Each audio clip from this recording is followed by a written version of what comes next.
Welcome to Scanner School. This is session number 139 of the podcast.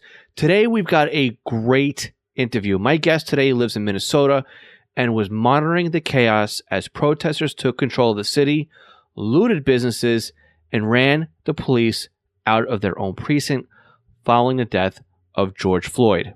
Before we start this week's podcast, I'd like to take a moment to thank our Patreon supporters. Patreon is a month-to-month sponsorship platform. We have 3 different support tiers, each with different benefits. But the most valuable tier is our $5 a month tier. This equates to sponsoring the podcast for about $1 per episode. Now, not only do our $5 Patreon supporters receive the podcast early, but they also receive a commercial-free version of the podcast delivered directly to their podcast player.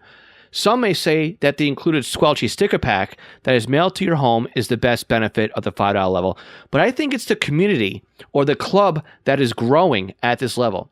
You see, we meet once a month on Zoom and we have a roundtable discussion about scanning, ask questions, offer advice. Some of the members are answering other people's questions, and we just talk with our fellow Scanner School classmates. This is an exclusive group for our $5 Patreon members.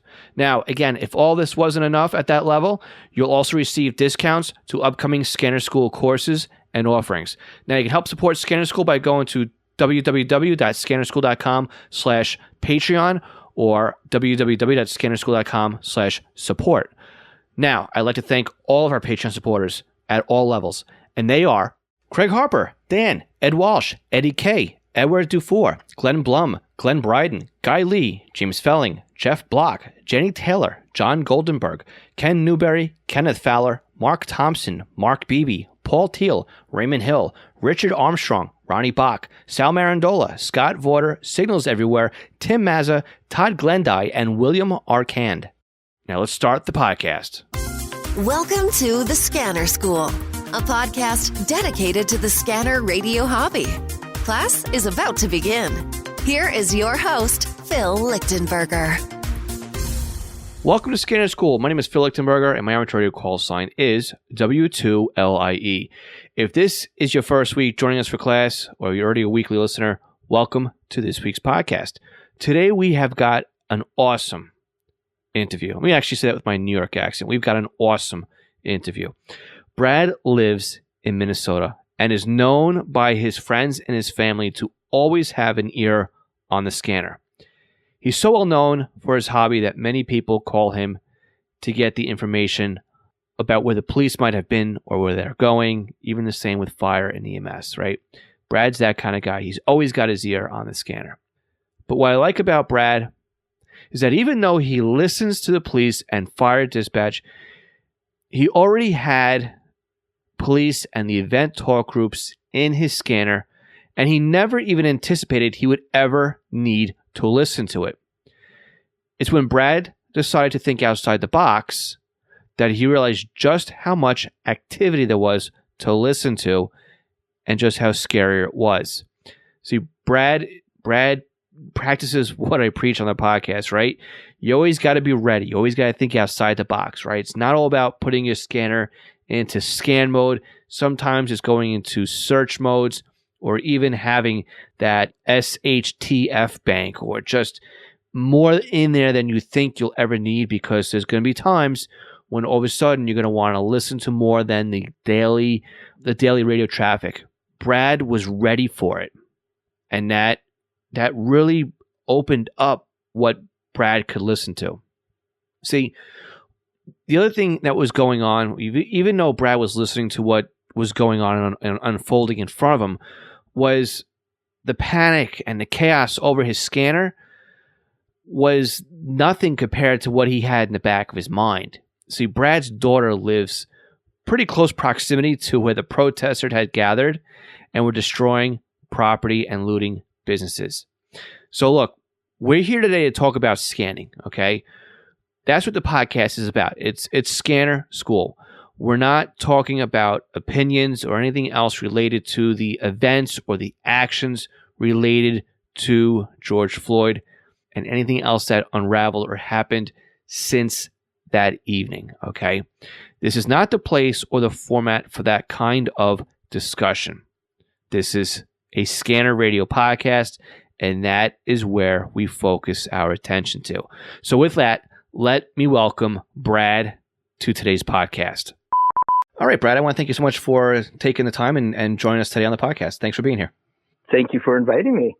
Oh, it's my pleasure. I think after a couple of email exchanges, what you emailed me about was very interesting, and I thought it was definitely something that could be shared with the other members of the Scanner School podcast and the Scanner School community. So before we get into why you're here, let's just go into a bit of a background. How long have you been into the Scanner radio hobby?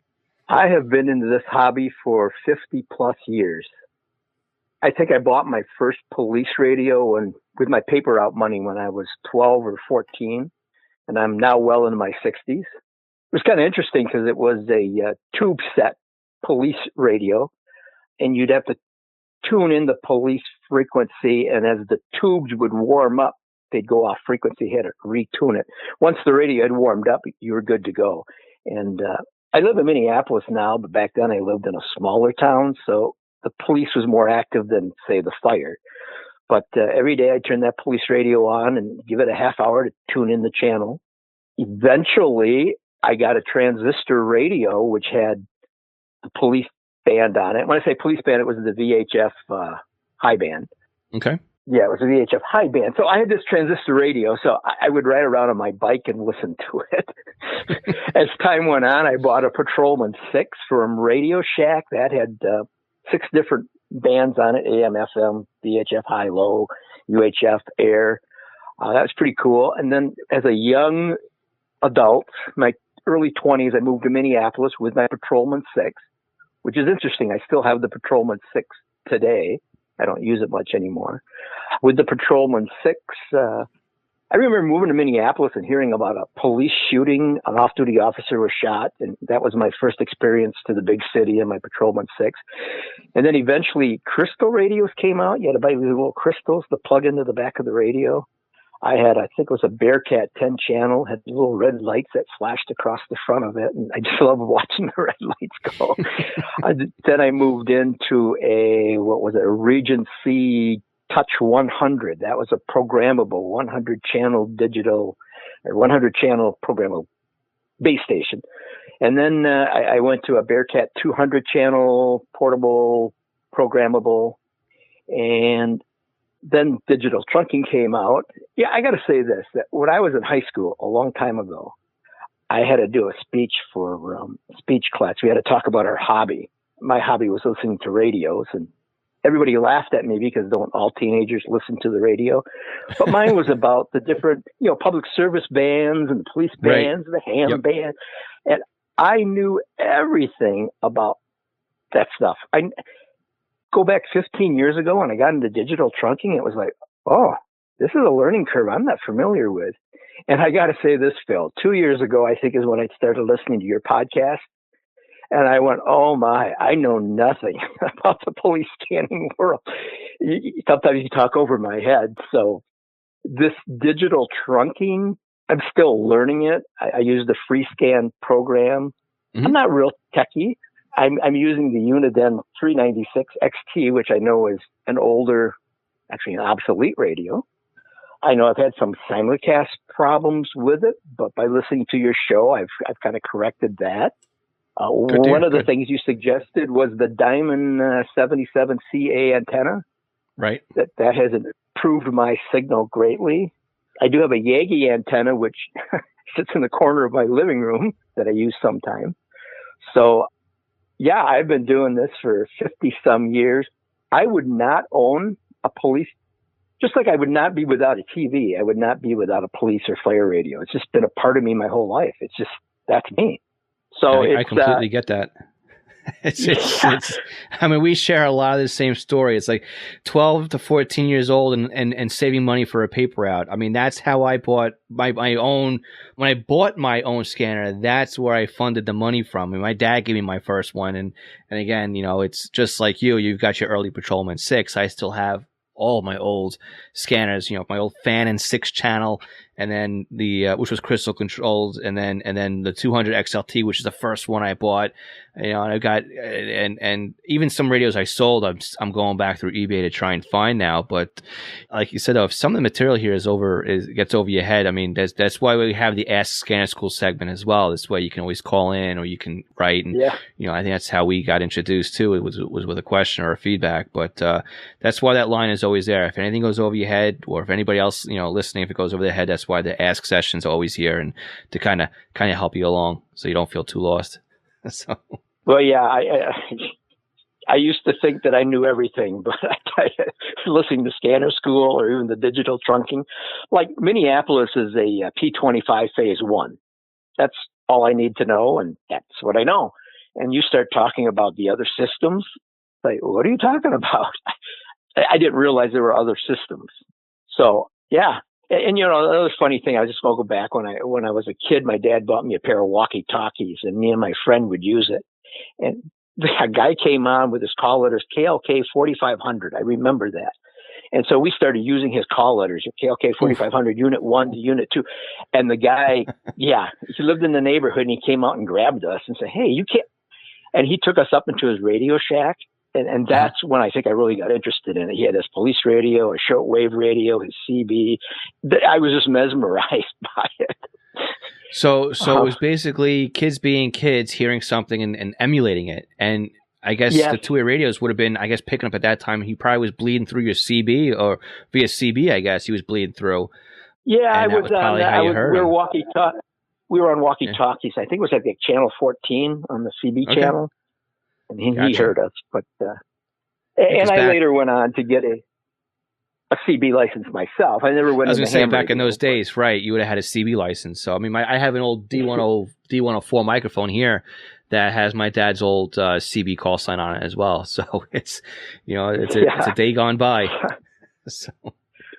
But you talk about listening to other things on the radio, and I do explore, but I've kind of gotten to pretty much having the fire department on in the evening, because it's not as disruptive as listening to police calls constantly.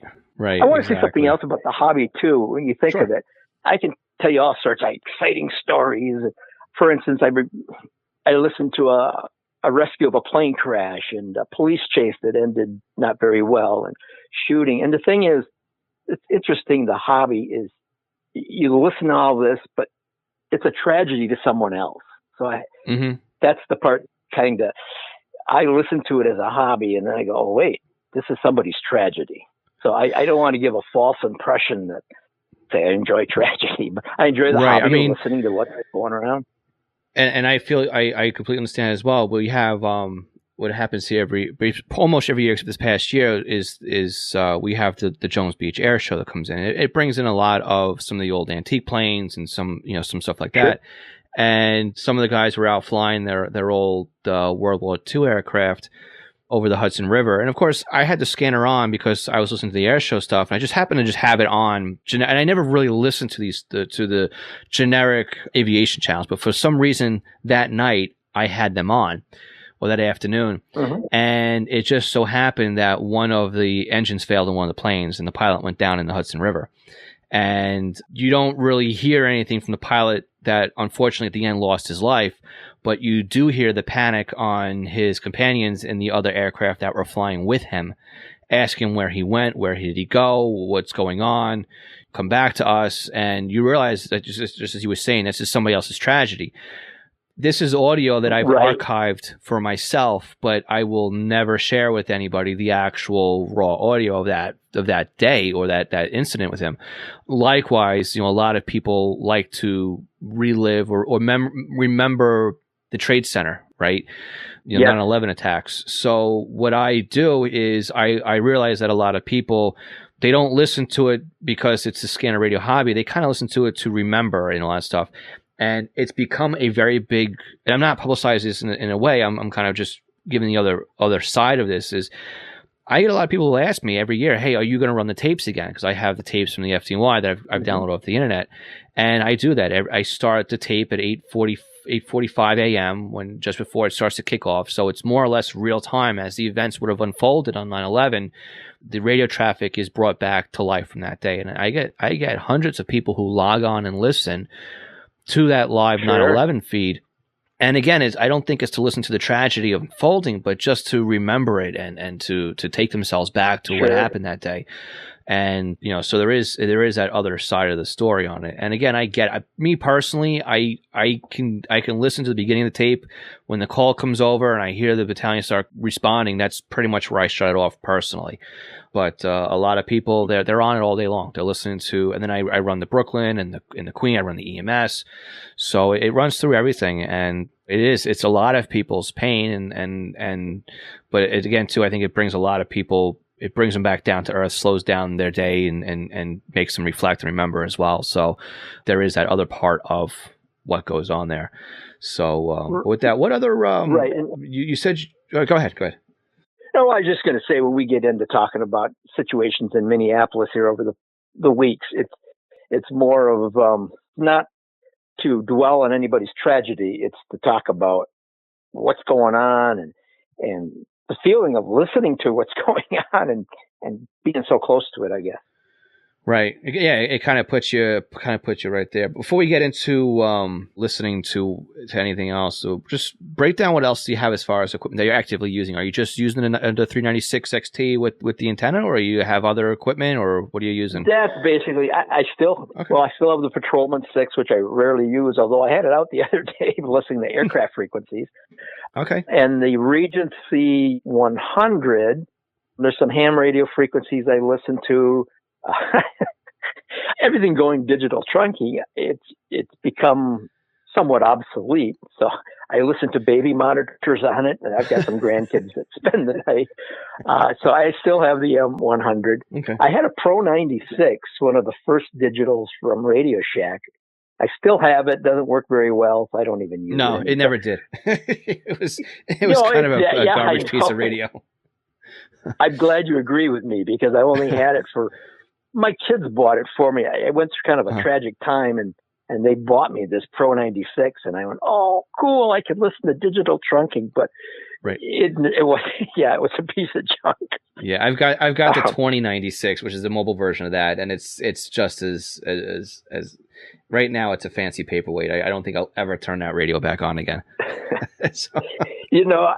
I have the FreeScan program, and then I had a friend buy the Pro 106, and he wanted me to program his radio, and technology is not my thing. And he didn't want me to program his radio for the Twin Cities area. He had a cabin down in Illinois or something. He wanted me to, and need to learn all over again. FreeScan won't work with that radio either. So yeah, right. So anyway, when I thought I knew everything. When it got to digital trunking, it was this learning curve like, oh my. And I'm still learning. Right. But basically all I use is the 396. Okay. Well, digital trunking is it's no different than regular analog trunking. It's now P25 as opposed to just regular Motorola Type 2. So programming into your scanner is not that big of a difference, but it's when it goes to phase 2 versus phase 1, you have to make sure you put the right talk groups in and then you've got multiple sites to contend with, and some talk groups don't show up on all sites, and so it is a bit more of an investigation when it comes to it. It's a little more hide and seek, I guess you could say it, but in the end, sometimes it's not too bad. Sometimes, and I'm learning. So when I bought this radio, it was already pre-programmed. Okay. And I went home and I got the FreeScan software and I downloaded everything on my radio onto the FreeScan. And then I was then I was able to go in and copy and paste and move things around to my liking. Right. So even to this day, there's things on my scanner that I'm not really sure. It's usually locked out because. Right. What are they doing there? Yeah, exactly. Right. And we all have scanners like that. You overload them and you put too much stuff in there, and then you end up locking most of it out anyway. But it stays in there, because you've got the room. Yeah, right. And that kind of leads into say listening to the situation in Minneapolis. I thought, gee, I wonder what channels they're on, because they're not on the main dispatch channel. So I unlocked all these Minneapolis channels. I had no idea what they were, and that's where I found a couple tactical channels they were using. Okay, so let's break it down. What exactly is going on right now where you are? So we can kind of, because again, too, if somebody listens to this a year from now, let's bring them back down to what's happening in current events. Well, let's start from day one. I'll walk you through it right up to today. Okay, yeah, perfect. Let's go. What happened in Minneapolis on Memorial Day was very, very tragic. And I'm not going to get political on your show because that's not what it's about. But it went across the country, across the world. There was protests, there was riots, and I live in Minnesota nice, and it was like, I can't explain the feeling of this. I told someone it was an embarrassment. It's beyond that. It was a very tragic thing that happened. And so the next day there was protests, and Minneapolis has had a lot of peaceful protests. So to listen to the scanner and hear the police escorting the protests through the city, or sometimes even onto the freeway, that's pretty common stuff. And when I opened up all these channels of the Minneapolis police, and by the way, I think there's a couple Minneapolis police channels that are encrypted. So I was very surprised that I found these tactical channels that were open. One was a peaceful protest through Minneapolis. The other one was a little more interesting. And I want to say this too. So Minneapolis, St. Paul is a twin city. So I listen to Minneapolis all the time. Stuff was going on in St. Paul, but I was not listening to that. The channel that I got stuck on was a protest around the 3rd Precinct. 3rd Precinct, by the way, is on Lake Street in South Minneapolis. And I have a daughter that lives less than a mile from there. And she just texted me one day and said, hey, let me know if I should be aware of anything, because I understand there's a big protest at the 3rd Precinct. I said, okay. So I listened, and there was these protests. And at one point, a group broke into the back of the precinct house where the police cars were. They knocked down the fence, or they climbed over and they started breaking into the police cars. And the command center, said, hey, we have ammunition, weapons in there. We need to get tear gas out there, break it up. So they did that. And I went, oh. So I texted my daughter, and I said, yeah, they broke into the police cars, tear gas. And then it started to get a little more, they started lighting dumpsters on fire. So then I also monitored the fire channel.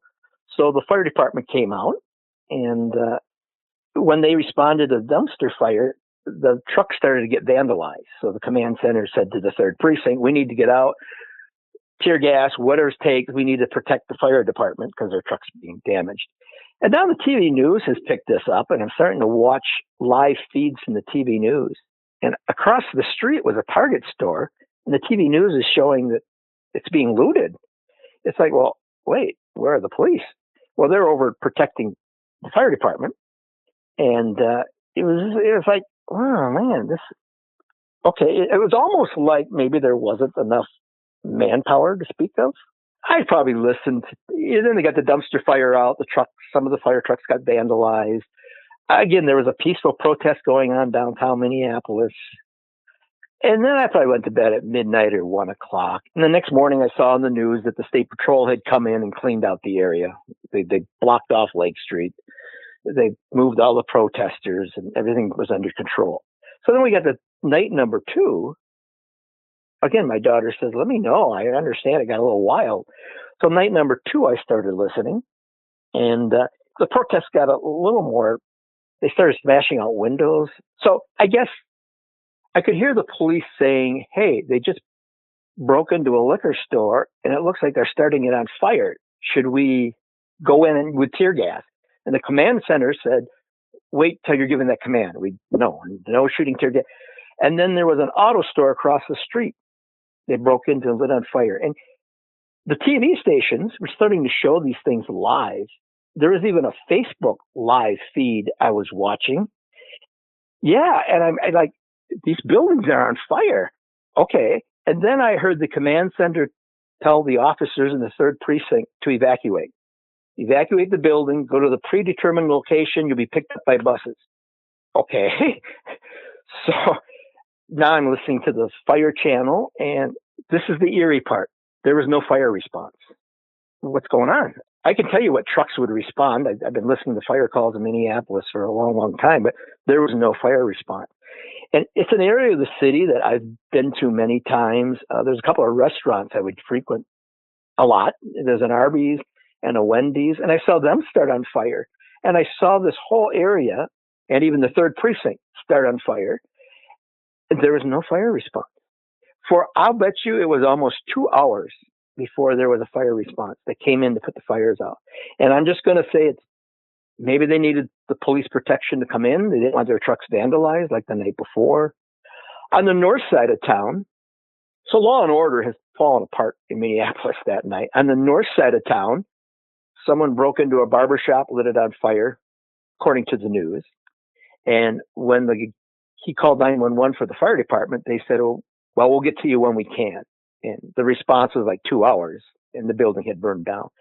There's also, and I'll just bring this up, that while they were evacuating the third precinct, if I think I got the correct night, so law and order had fallen apart. So the businesses along Lake Street, they were guarding their own building, people with shotguns. And apparently there was a pawn shop about 6 blocks to the west of the third precinct that I don't know if it was being looted or what, but the owner shot and actually killed the guy. And so they told the third precinct that the police are responding to a shooting, and that the owner was arrested and then released. So I'm not sure where that's going to play out, whether he shot someone as he protected his building. There's some question whether the guy was even in his building. But so the law and order was falling apart in the city. People were protecting their own buildings. And then 2:00 in the morning, I think they had a news conference. The third precinct had been abandoned, burned. After 2 hours, the fire department came, put it out. I think 2, 3:00 in the morning, I went to bed. On the third night, they said they were going to get the National Guards in, and they called a curfew for like 7 or 8 o'clock at night. And the protest started out again by the third precinct, but there was nothing left. I mean, third precinct was still kind of there, but some of these buildings, these restaurants I had eaten at, there was a post office, there was a library, Walgreens store, they were burned down.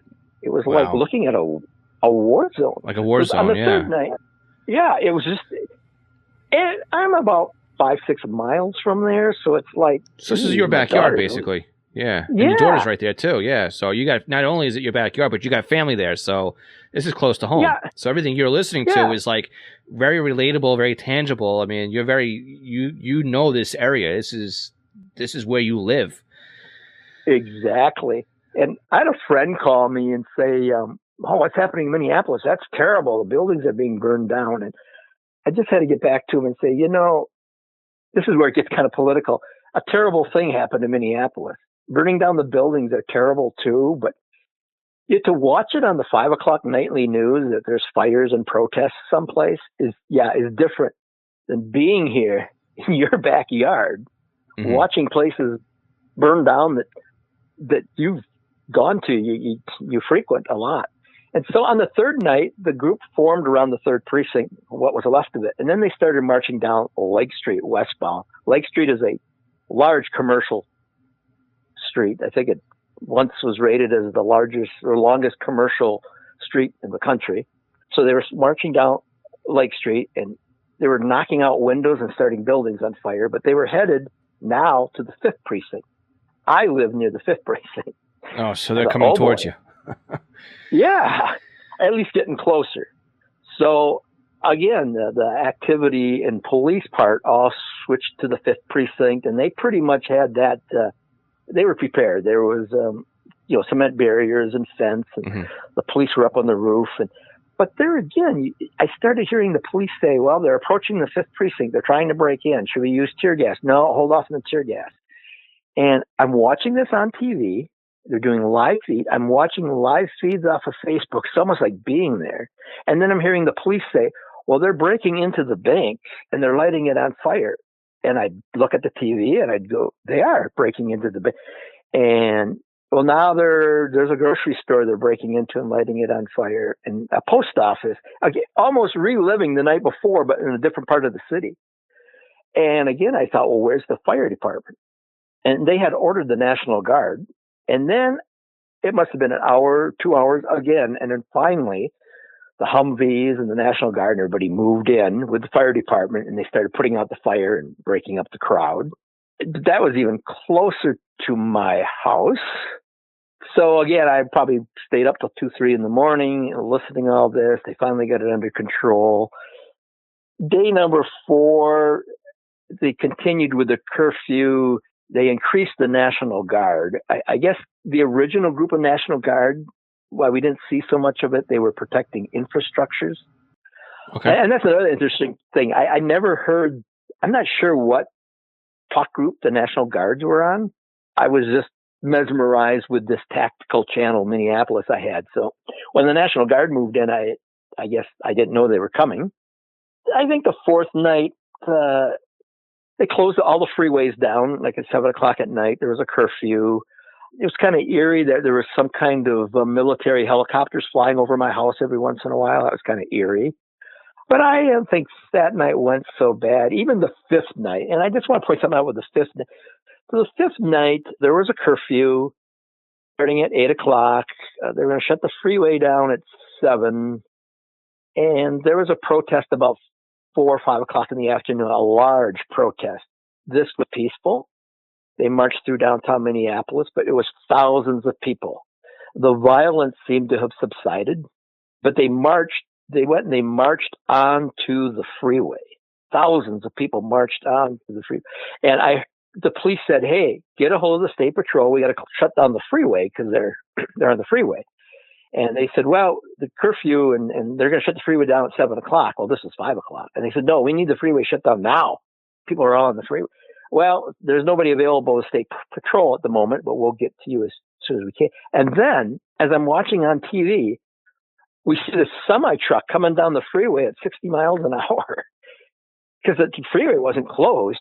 I'll tell you, the news people on the TV station, myself, it was like, oh my, what? And this truck comes barreling through this crowd. And the worst damage was he ran over a bike, I think, but everybody peeled out of the way. The crowd ran after the semi-truck, pulled the driver out. I think they started assaulting him. And then I heard on the police radio, Tactical Team 2, get on the freeway now. And the police all rushed in. I thought they were going to throw this guy off the edge of the freeway. You're watching this live and you're hearing on the police radio. They first arrested the truck driver and blamed him for plowing through the crowd and it could have killed people.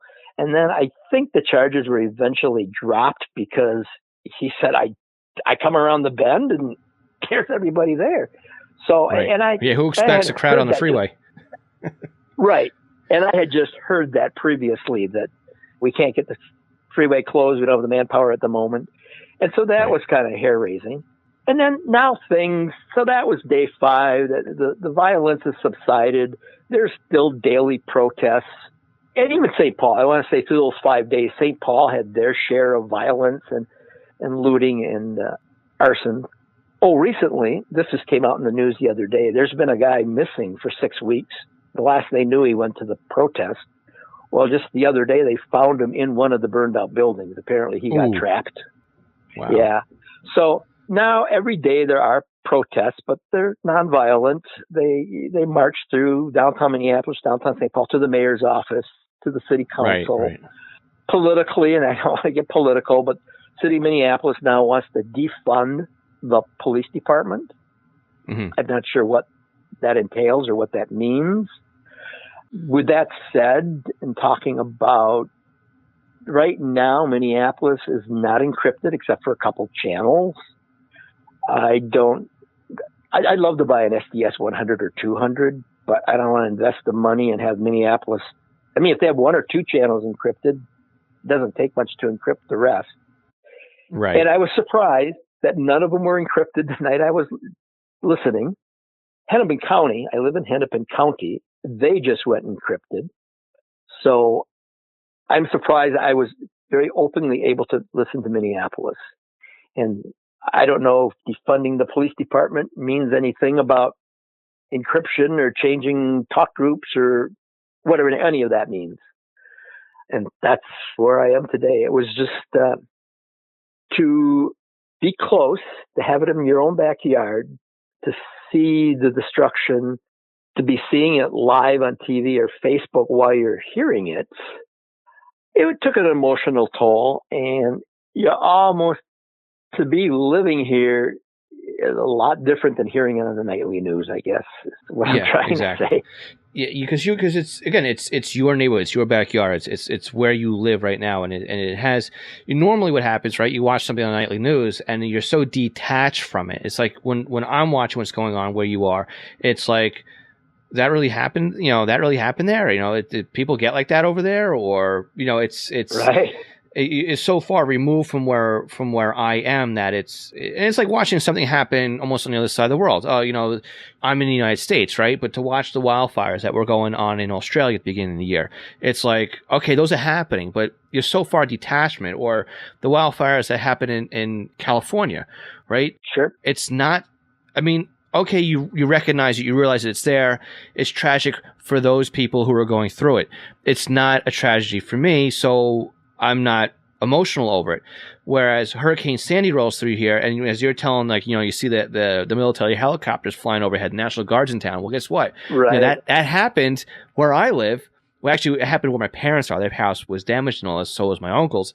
But again, they weren't as bad as a coworker of mine. So I was okay, this is bad for my parents. It's bad for where I grew up. It's bad for my, the street I used to live on. But when my coworker's like, I lost my house, it's on a different level of, not that I'm not concerned for him, but it doesn't hit me on the same level because it's not a super personal thing. When you listen to this, okay, you remember riots and other things that have happened in the last, throughout your lifetime and all that stuff too. Sure. But none of that has the same type of emotional feeling as it saying, my daughter lives a mile from there. They're coming towards my house. And you can watch it in the nightly news, which is where a lot of people get information from. But to have a behind the scenes and a real time account of what's going on and hearing, should we deploy the tear gas? Should we wait? And getting those orders not to even protect themselves, right? Those officers that were on the rooftop, and they're hunkered down inside surrounded by all sides probably, and saying, we got to get out of here. We need to protect ourselves, and being told no. And it's like, to be able to hear that on the radio it's I can imagine how that sucks you in, and you're hanging on every transmission and every word as it comes across. And there's a lot of morale problem within the police department in the 3rd precinct because they had to give up. Their orders were to give up, to get out of there. So yeah, exactly. And what I didn't realize till maybe the next day is law and order fell apart in Minneapolis. So I have a Walgreens drugstore just 5 blocks from my house, and it was looted and attempted to burn down. And so my local Walgreens drugstore is closed now indefinitely till they repair it. I didn't know that was going on as I'm listening to all that was going on out on Lake Street. But yet my neighborhood was there was no law and order. It kind of fell apart. And I will just say, I think the police were just overwhelmed. They didn't expect this to get so out of hand. Mm-hmm. And once they got the reinforcement, they could get things under control. And now we're back to our peaceful protests, and I hope it stays that way. I know Portland's having a rough time right now. They are. Yep. Yeah. Yep. So it's interesting listening. Hobby. Yeah. And again, this is exactly what makes the hobby interesting. Is for a lot of the time, it's a very relaxing thing. Maybe you might, and again, to go back to what we originally talked about too, this could be somebody's tragedy. So even listening to the fire department, right, when they have a house fire or a building fire, right, you're listening to what's going on. You're hanging basically on all the transmissions because what's going on, progress reports, fire ground activities. And it's interesting listening to what's going on the fire scene. But again, that's somebody's home, right? And we're kind of, exactly, you got to remember that. But for the most part, they're listening to the scanner is a lot of routine stuff. Cat stuck in a tree, domestic dispute, car accidents. And then when you get something like this that happens, it's like, and this is why I say too, not to cut you off on this one too, but this is why I always say, be prepared with your scanners, right? Always have the stuff you're going to listen to every day. But just because you're not interested in listening to it today, program it in there anyway, because just as you did, you unlocked all of the stuff that was part of the police department that you've never listened to. Now, all of a sudden, because instead of scrambling, jumping online, trying to remember how to program your radio, it's already in there. And with today's radios having so much memory in them, even if you have like in your case too, if you bought the SDS 100, you can even leave the 396 set up the way it is, that if I ever need it, I can plug this in the wall, because guaranteed batteries would be dead, right? Or you keep the batteries on the side, and they would blow up, and they'd start to leak and ooze out if you left them in the in any type of kit like the Pro 106 does with that black and the yellow battery insert. Right. But at least you have a scanner you can play around with. You can do what you want with it, and you can always fall back onto your old equipment and have that as your SHTF radio that would be used for that. And again, then you have one you can then listen to your local stuff, because again, you missed something that happened 5 blocks away because you were so hanging on everything else that you always have that extra little radio that does that. But you're fortunate though, right? Because a lot of people, including myself, the local police departments have gone encrypted. Yeah. What does that mean in the future? Like you said, with and not to go political like that, but some people are hopeful that this would bring transparency and would force unencryption on some encryption stuff. I recently heard that and I forget exactly where it was, but a fire department in a jurisdiction was told now to turn off encryption. Don't know if it's anything related to this, but again, maybe as a scanner side of things, maybe this would add a little bit of transparency to some encrypted talk groups. I'm not saying all of them, not all the tactical, maybe there's some of the dispatch stuff. And again, maybe some of that's just wishful thinking. I mean, the other side of it is we need officer safety. And what you're listening to proves the point that, yes, they do need officer safety, but did anything that was going on contribute to unencrypted communications? Or the unencrypted communications, rather, contribute to anything that was going on with the mob mentality? Probably not. They focused on the police department and they went after it. Whatever it is, this is just a theory. I mean, nothing is even being said. It's just me openly thinking about it. But go ahead. What was interesting, like I say, they took over the 3rd precinct. A few days later, they actually arrested somebody wearing a bulletproof vest. This is 3rd precinct on, and I think he had a radio, a police radio, and so he was arrested. So yeah, right. But again, you got to look at that guy, and but to show off either. But this guy, he's got stolen property. It's like, hello, I mean, it's pretty obvious who it belongs to, and it's stolen. So, I want to say something else about the hobby. You mentioned it in one of your podcasts, and it came up to me the other day. Someone called me the other day and said, "Hey, you got your police radio on? There's a police car in front of this address. I wonder what's going on." Mm-hmm. Well, I don't listen to it 24/7. Yes. Yes. I don't know every little, a lot of stuff is done on the computer, and it's like I'm the expert. Call Brad. Yeah. He'll know why the police car is there. Exactly. I used to get that all the time. Why is there a cop over here? I don't know. I'm at work. I'm not listening. Right. I hear sirens. What's going on?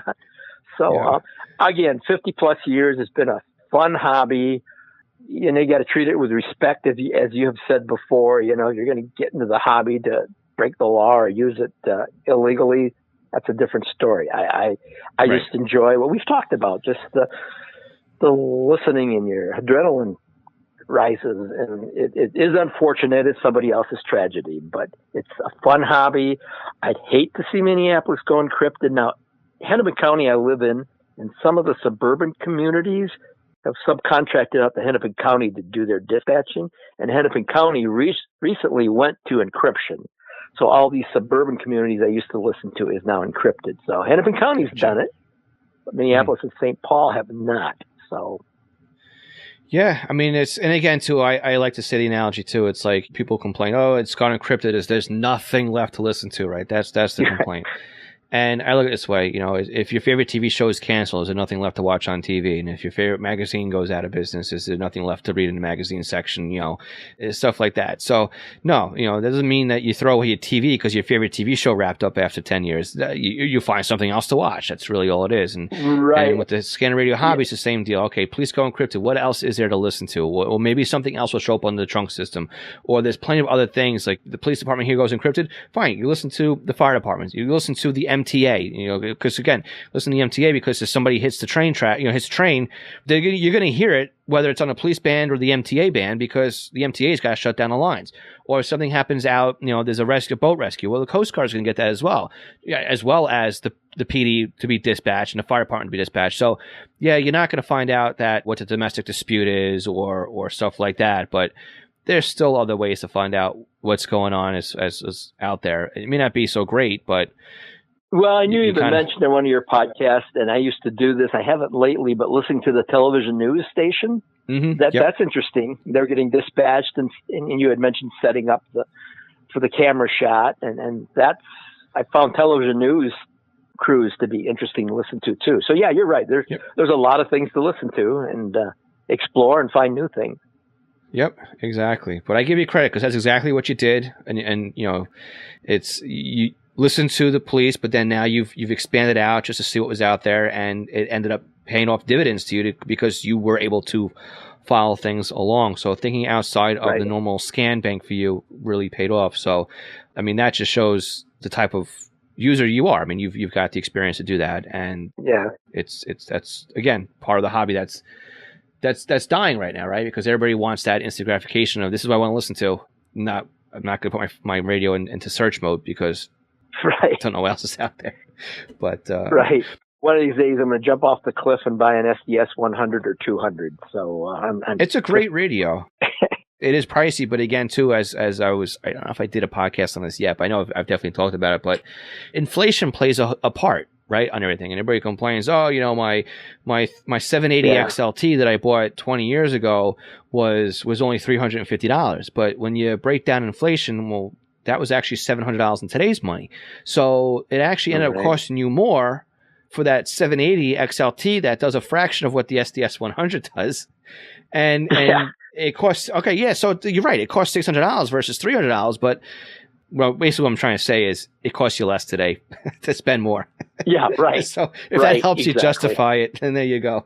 So. Okay, I'm going to order one tomorrow. But I definitely appreciate you having on here, sharing your story and everything else like that. Is there anything else you want to say about scanning or the events before we split? No, just how I started out. It's the hobby. It's not a political statement. I'm not, thinking. It's just the hobby of enjoying listening to the scanner, the variety of different things, and it's not to say things aren't as bad as they are.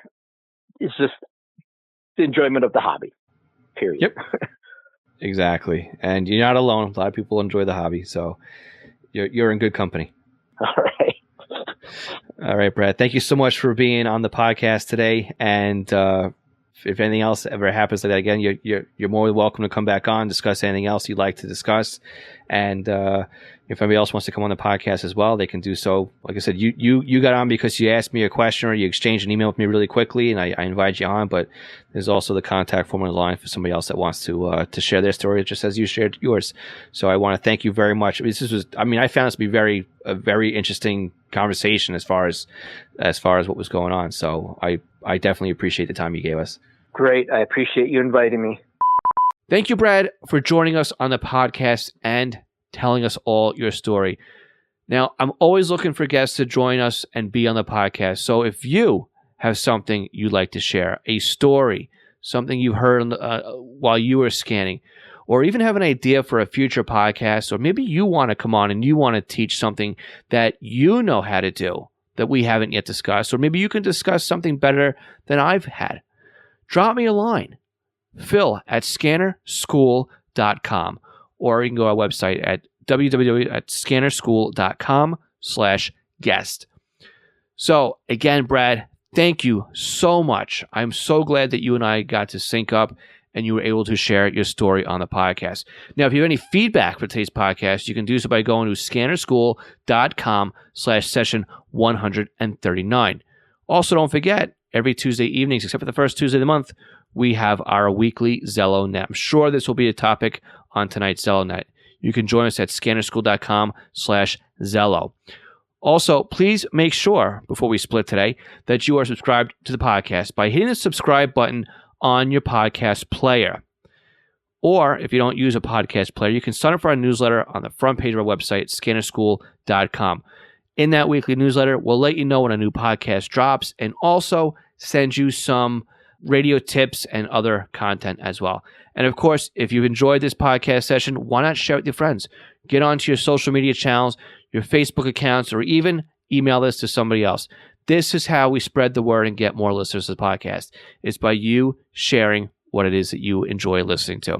So with that, I want to say 73. I am Phil Lichtenberger, and this is Scanner School, where we teach you everything to know about the scanner radio hobby. We'll talk to you all next week.